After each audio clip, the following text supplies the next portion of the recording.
Hi guys, welcome to study house. तो आज हम बात करेंगे इंडियन पॉलिटी और कॉन्स्टिट्यूशन का chapter number 2, making of Indian constitution. किस तरीके से हमारा जो भारतीय संविधान है उसको बनाया गया, उससे रिलेटेड एमसीक्यूज के बारे में, जो कि एज ऑलवेज हिंदी और इंग्लिश दोनों मीडियम में आप सबके लिए अवेलेबल होंगे।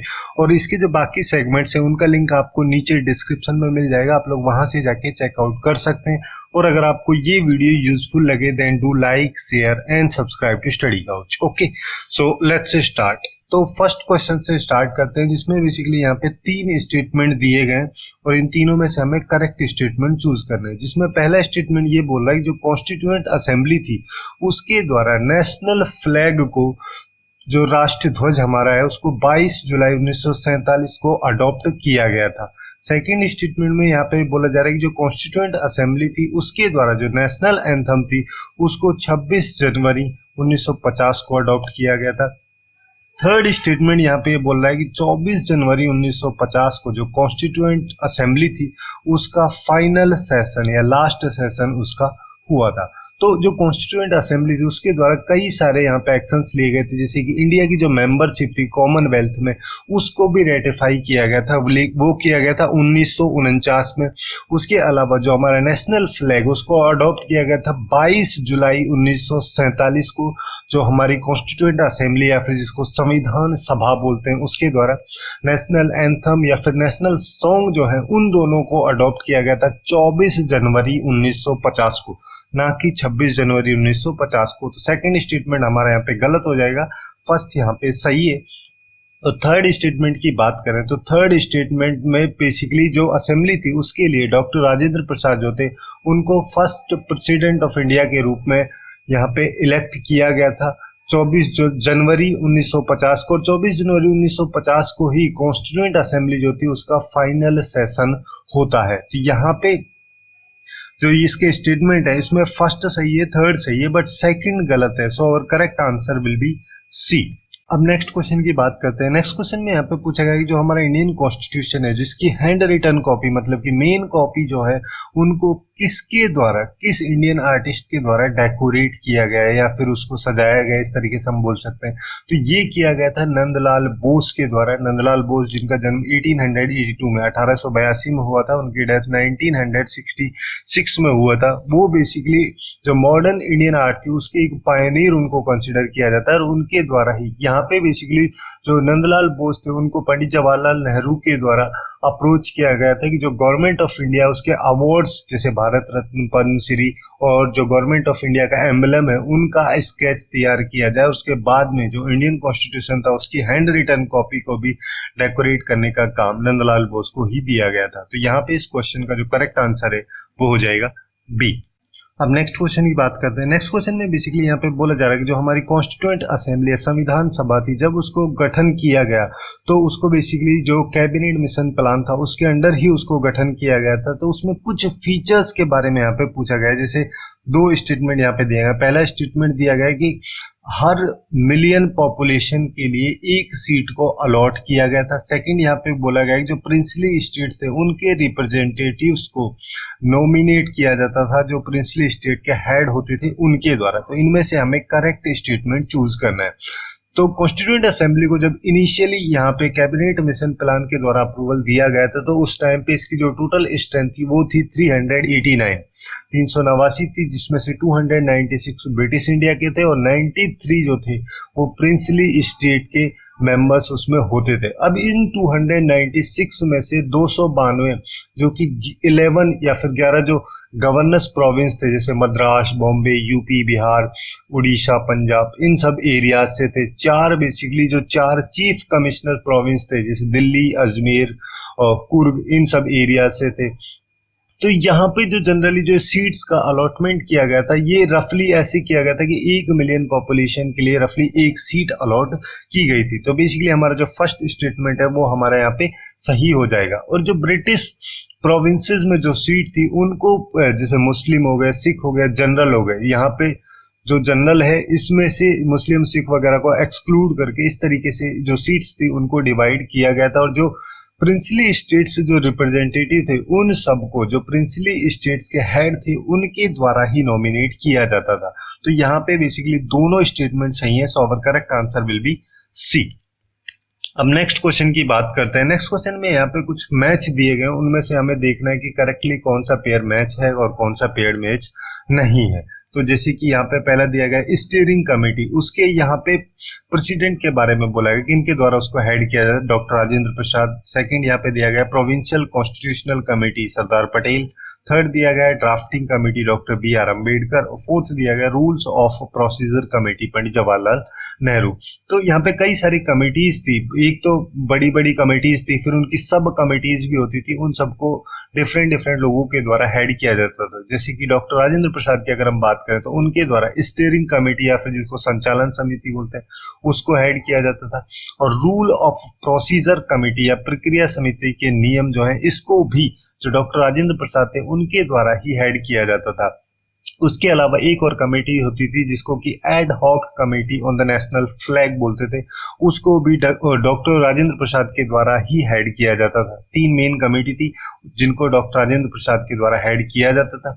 उसके अलावा पंडित जवाहरलाल नेहरू की अगर हम बात करें तो जैसे यूनियन पावर्स कमेटी, उसको हेड पंडित जवाहरलाल नेहरू के द्वारा किया जाता था। यूनियन कॉन्स्टिट्यूशन कमेटी को भी उनके द्वारा ही हेड किया जाता था। एक और थी states committee, committee for negotiating with states, तो उस कमेटी को भी पंडित जवाहरलाल नेहरू के द्वारा ही हेड किया जाता था। उसके अलावा जैसे प्रोविंशियल कॉन्स्टिट्यूशन कमेटी जो है जिसको कि प्रांतीय संविधान समिति बोलते हैं, इसको सरदार पटेल के द्वारा हेड किया जाता था। तो ड्राफ्टिंग कमेटी जो थी उसको हेड किया गया था डॉक्टर बी आर अम्बेडकर के द्वारा। और advisory committee on fundamental rights हो गए या फिर माइनॉरिटीज हो गए, ट्रबल हो गए, इन सबको की जो कमेटी थी एडवाइजरी कमेटी उसको भी सरदार पटेल के द्वारा ही हेड किया जाता था। तो यहाँ पे अगर हम देखें तो फोर्थ जो है ये हमारा यहाँ पे गलत हो जाएगा, क्योंकि रूल्स ऑफ प्रोसीजर कमेटी जो है इसको डॉक्टर राजेंद्र प्रसाद के द्वारा हेड किया जाता था, ना कि पंडित जवाहरलाल नेहरू के द्वारा। तो बाकी तीनों हमारे यहाँ पे सही है, so our correct answer will be B. अब नेक्स्ट क्वेश्चन की बात करते हैं। नेक्स्ट क्वेश्चन में यहाँ पे बेसिकली ड्राफ्टिंग कमेटी जो थी जिसको प्रारूपण समिति बोलते हैं इंडियन कॉन्स्टिट्यूशन के लिए, जिस कमेटी को बनाया गया था, तो उसके कौन कौन मेंबर थे। यहाँ पे जैसे चार दिए गए, सैयद मोहम्मद सदुल्ला या फिर Jawaharlal Nehru, N Madhavrao, H C Mukherjee, इनमें से कौन कौन ड्राफ्टिंग कमेटी जिसको कि 29 अगस्त 1947 को सेटअप किया गया था। यहाँ पे जो इंडिया का नया कॉन्स्टिट्यूशन था उसको किस तरीके से ड्राफ्ट किया जाए, किस तरीके से उसको प्रिपेयर किया जाए, इसके लिए ही इस ड्राफ्टिंग कमेटी को बनाया गया था, जिसके टोटल 7 मेंबर थे। ठीक है, इस 7 में जो इसके चेयरमैन थे वो थे डॉक्टर बी आर अम्बेडकर। उसके अलावा अल्लाडी कृष्ण स्वामी, डॉक्टर के एम मुंशी भी इसके मेंबर थे, एन गोपालन स्वामी अय्यर भी इसके मेंबर थे, सैयद मोहम्मद सदुल्ला भी इसके मेंबर थे।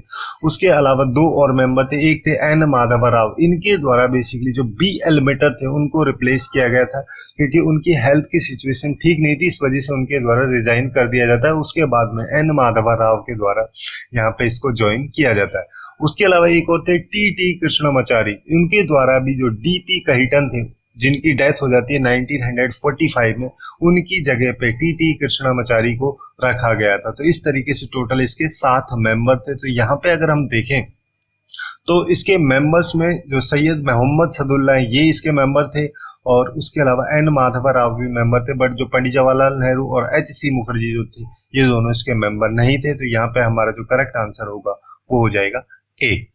अब नेक्स्ट क्वेश्चन की बात करते हैं। नेक्स्ट क्वेश्चन में यहाँ पे पूछा गया जो हमारी कॉन्स्टिट्यूएंट असेंबली या संविधान सभा थी, जब इंडिया इंडिपेंडेंस एक्ट 1947 आया था तो उसके बाद में क्या क्या चेंजेस किए गए। जैसे कि यहाँ पे 3 स्टेटमेंट दिए गए। पहला स्टेटमेंट दिया गया जो असेंबली थी वो एक फुल्ली सॉवरन बॉडी बन गई थी। सेकेंड स्टेटमेंट यहाँ पे दिया गया असेंबली जो थी वो लेजिस्लेटिव बॉडी की तरह भी काम करती थी, जिसको कि पंडित जवाहरलाल नेहरू के द्वारा चेयर किया जाता था। थर्ड यहाँ पे स्टेटमेंट दिया गया जो मुस्लिम लीग के मेंबर थे उन सब के द्वारा इस असेंबली से विड्रॉ कर लिया गया था।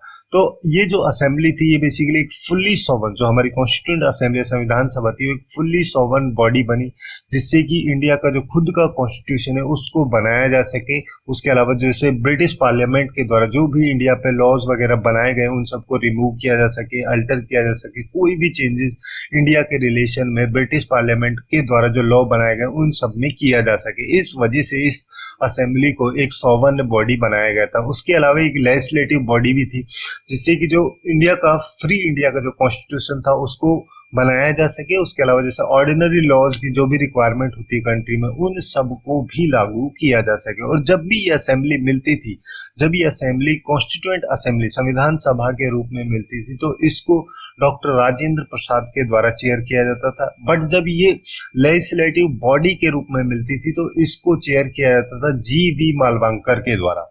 तो यहाँ पे हमारा जो सेकंड स्टेटमेंट है ये गलत हो जाएगा, क्योंकि इसको पंडित जवाहरलाल नेहरू के द्वारा चेयर नहीं किया जाता था। इसकी लेजिस्लेटिव बॉडी को उसको किया जाता था जी.वी. मावलंकर के द्वारा।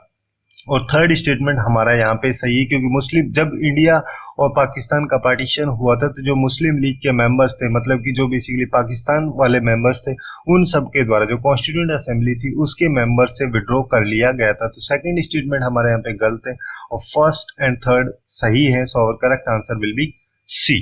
अब नेक्स्ट क्वेश्चन की बात करते हैं, जो कि बहुत ही सिंपल क्वेश्चन है। इसमें यहाँ पे पूछा गया, जब इंडिया का कॉन्स्टिट्यूशन को, भारत का संविधान को जब अडॉप्ट किया गया था, तो उसको किस तरीके से अडॉप्ट किया गया था। जिसमें पहला ऑप्शन है कि इसको जो इंडिया के लोग थे उन सब के लिए सबमिट किया गया था, जिससे कि वो सब इसको रेटिफाई कर सकें।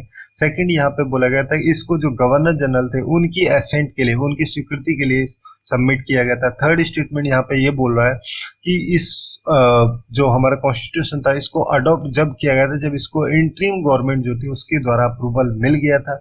फोर्थ ऑप्शन ये बोल रहा है कि इसको जब अडॉप्ट किया गया था, जब यहाँ पे जो प्रेसिडेंट थे या फिर जो कॉन्स्टिट्यूएंट असेंबली के जो भी मेंबर्स थे उन सबके द्वारा अपने सिग्नेचर इस पे कर दिए गए थे। तो इस क्वेश्चन का आंसर आप लोगों को कमेंट करके बताना है कि क्या होगा इस क्वेश्चन का आंसर। काफी इजी है। अब नेक्स्ट क्वेश्चन की बात करते हैं। नेक्स्ट क्वेश्चन में बेसिकली यहाँ पे पूछा गया, जो इंडिया का कॉन्स्टिट्यूशन है जब इसको अडॉप्ट किया गया था, जिसको कि 26 नवंबर 1949 को अडॉप्ट किया गया था, उस टाइम पे इमीडिएटली क्या क्या चीजें इफेक्ट में होना स्टार्ट हो गई थी, क्या क्या चीजें लागू हो गई थी, जैसे कि सिटीजनशिप, इमरजेंसी प्रोविजन, इलेक्शंस या फिर फेडरल सिस्टम। इनमें से हमें करेक्ट ऑप्शन चूज करना है। तो जब इंडियन कॉन्स्टिट्यूशन को अडॉप्ट किया गया था 26 नवंबर 1949 को, तो उस टाइम पे कुछ प्रोविजंस जैसे कि सिटीजनशिप हो गया, जिसको नागरिकता बोलते हैं, इलेक्शंस हो गए, है ना, और प्रोविजनल पार्लियामेंट हो गया, या फिर कुछ टेम्पररी प्रोविजंस होते हैं, उन सबको यहाँ पे इमीडिएटली स्टार्ट कर दिया गया था। बट उसके अलावा जो बाकी चीजें थी उन सबको तब स्टार्ट किया गया था जब हमारा कॉन्स्टिट्यूशन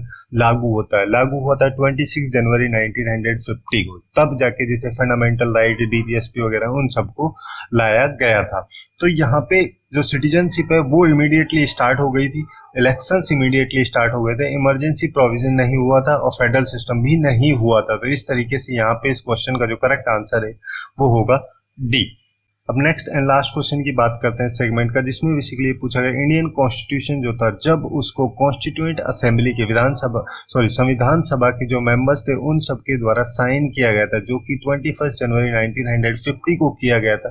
तो उस टाइम पे किस लैंग्वेज में उनके द्वारा उस पर सिग्नेचर किए गए? तो वैसे तो जो हमारा इंडियन कॉन्स्टिट्यूशन है उसको ड्राफ्ट और इनेक्ट करने का जो प्रोसेस था उसको किया गया था इंग्लिश लैंग्वेज में। बट उसके अलावा जैसे जो उस कॉन्स्टिट्यूएंट असेंबली के मेंबर थे उनके द्वारा 21 जनवरी 1950 को जब इंडियन कॉन्स्टिट्यूशन पे साइन किए गए थे, तो दोनों लैंग्वेज में, इंग्लिश और हिंदी दोनों लैंग्वेज में किए गए थे। तो इस वजह से इस क्वेश्चन का जो करेक्ट आंसर होगा वो हो जाएगा सी। ओके, तो यही थे कुछ इंपॉर्टेंट एमसीक्यूज जो इंडियन पॉलिटी उसका चैप्टर 2, यानी कि जिसमें basically making of Indian constitution या किस तरीके से जो हमारा भारतीय संविधान है उसको बनाया गया, उससे रिलेटेड एमसीक्यूज के बारे में हमने बात की। सो आज के लिए बस इतना ही। Hopefully you guys find it useful, and if you find it useful then do like, share and subscribe to Study Couch. Thanks for watching and have a good day.